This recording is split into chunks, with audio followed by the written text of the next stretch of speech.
Kembali di awal obrolan ini sengaja saya putarkan himne Gajah Mada untuk menggetarkan para sivitas akademika Universitas Gadjah Mada Yogyakarta, agar peristiwa 2 hari yang akan datang itu sebagai momentum kembali tumbuhnya semangat kebangsaan,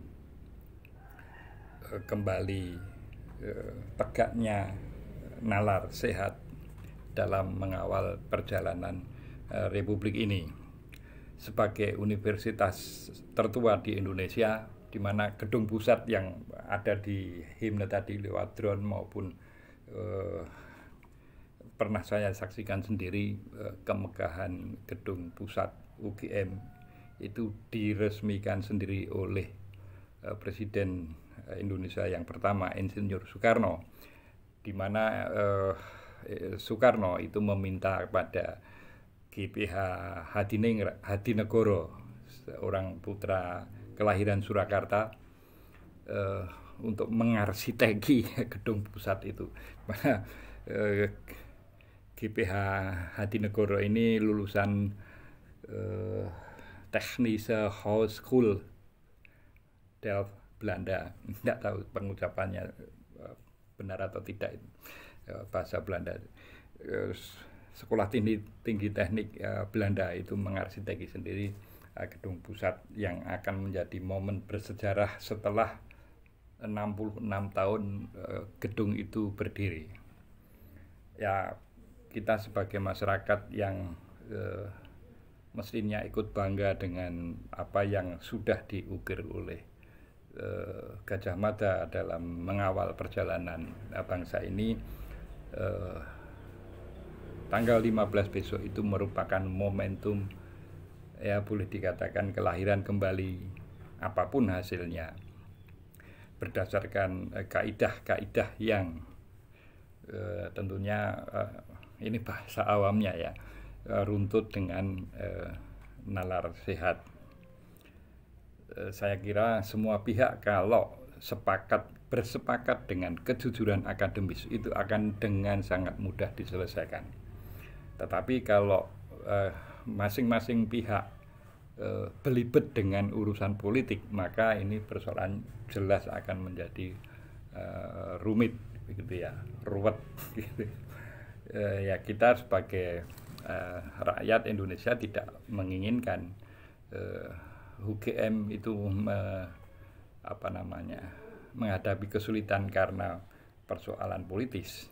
Tegakkan Universitas Gadjah Mada sebagai universitas perjuangan yang sekali lagi bisa ditemukan tulisan itu di lift gedung rektorat.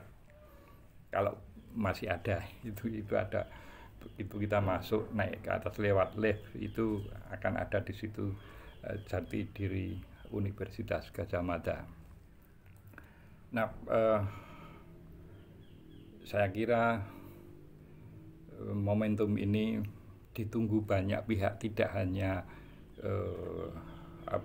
publik dalam negeri, karena bagaimanapun Universitas Gadjah Mada itu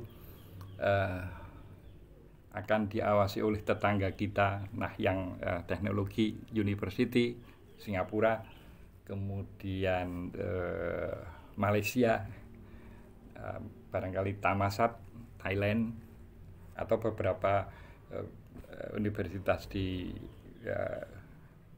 selatan kita itu di Australia, atau bahkan di jauh di Pennsylvania atau di Belgia, itu saya kira banyak akademisi yang terkoneksi dengan universitas-universitas di seluruh dunia, dan itu akan menatap tajam apa yang dilakukan oleh Universitas Gadjah Mada.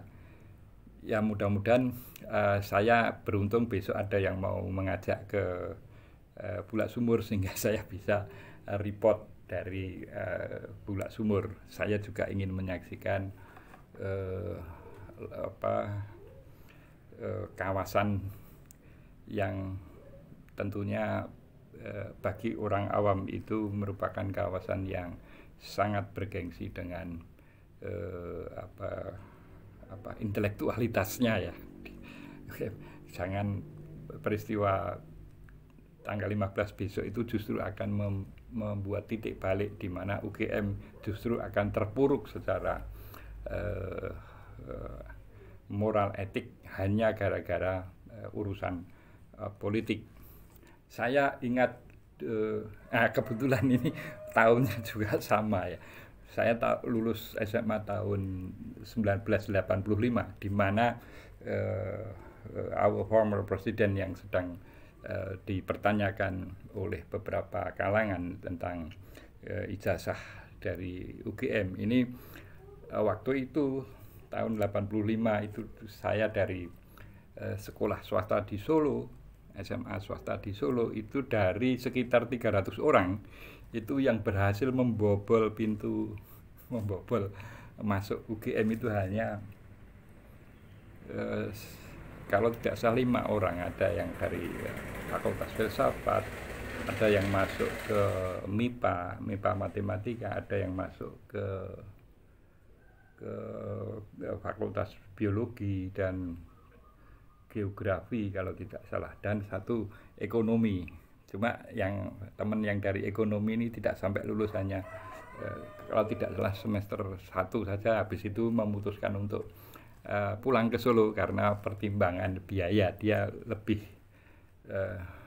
akhirnya pindah ke Universitas 11 Maret karena pertimbangan biaya, karena tidak harus ngekos dan seterusnya. Itu akhirnya pindah ke Fakultas Hukum di Solo. Ini menggambarkan betapa ya kalau kalau sekolah-sekolah favorit di Solo maupun di Jogja itu masuk UGM itu biasa, tapi kalau universitas biasa terutama swasta ini masuk ke UGM adalah satu kebanggaan yang sangat tinggi. Nah, waktu itu saya tahun 85 itu saya tidak termasuk yang beruntung masuk UGM. Saya hanya menyaksikan teman-teman yang berbahagia karena berhasil mengantongi kartu mahasiswa dengan logo Gadjah Mada yang kalau saya melihat tentu waktu itu ya sangat iri dengan teman-teman saya. Nah, itu sekelumit gambaran 66 tahun yang lalu, di mana our former president itu berdasarkan timeline itu lulus dari Fakultas Kehutanan Universitas Gadjah Mada, yang besok tanggal 15 itu akan publik akan mudah-mudahan terbuka informasinya. Apapun informasi itu, UGM wajib hukumnya untuk membuka secara jujur. Jangan kalah sama Bagongnya Ki Seno Nugroho, jangan kalah dengan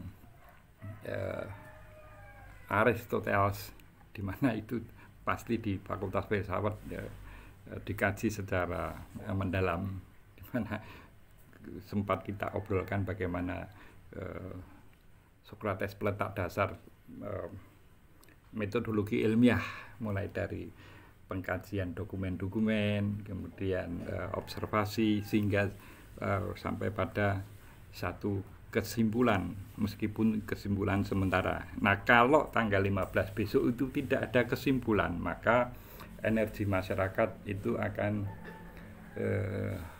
ya penuh dengan spekulasi lagi. Ini sangat disayangkan kalau universitas sebesar UGM itu tidak mampu mengklirkan problem yang sebetulnya sangat sepele ini. Kita berharap UGM tetap kembali pada jati dirinya. Salam konstitusi.